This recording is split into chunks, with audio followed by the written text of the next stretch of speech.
Hi, everybody. It's time for Quick Tip Tuesday. I did not forget you. I have actually a couple different tasks for you today. Different ways for students to learn to spell or write their name that can easily go into independent work. So they're very quick.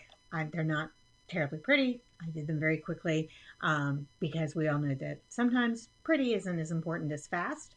But you could obviously make them look much nicer, which I probably will when I post them on the blog. So, one quick and easy way to do it is just to write their name out and then write the letters on clothespins, because we all know how much I love clothespins, so that if you write them at the bottom, they're actually just matching the letters. They have to find them, put them in order.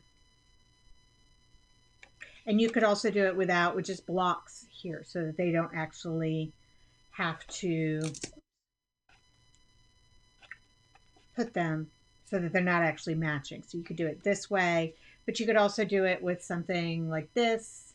Sorry, you can't see that very well, can you? There we go. So that they have to put them in order. You could put just the beginning letter here. So that could look like this. So you can do it at various levels of difficulty so that they're putting the letters in order that way.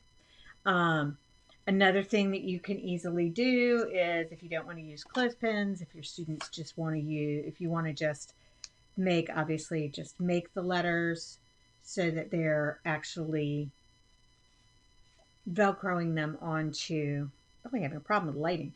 Velcroing onto the lighting, onto the page, so that they're having to put them in order. So it's a good way for them to practice. It's also a really good way for you to fade them out so that you could start by giving them some letters and then drop the letters off. I drop them off backwards. I think that's an easier way to fade them out. It's a really good thing called stimulus fading that to fade that support out. So that's a really easy way to do that.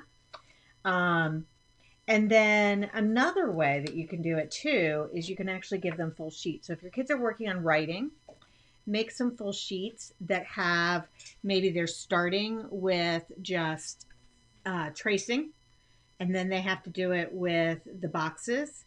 Then they do it with a dotted line, and then maybe you're giving them that first letter to do it on just a line.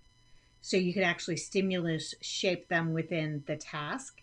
And you can actually do it with some different fonts that you can actually get for personal use to use in your classroom that will do it more neatly than obviously my Sharpie marker. You could do the same thing here. So here you're not giving the example, but they've got the 5 boxes for their names, obviously, depending on how many letters are in their name, and then 5 lines, and then the straight line. So this is something that you could then put in a page protector, and you wouldn't have to make one every day and give them a dry erase marker and they could use it. You could do it in a lot of different ways that you don't have to recreate it every day.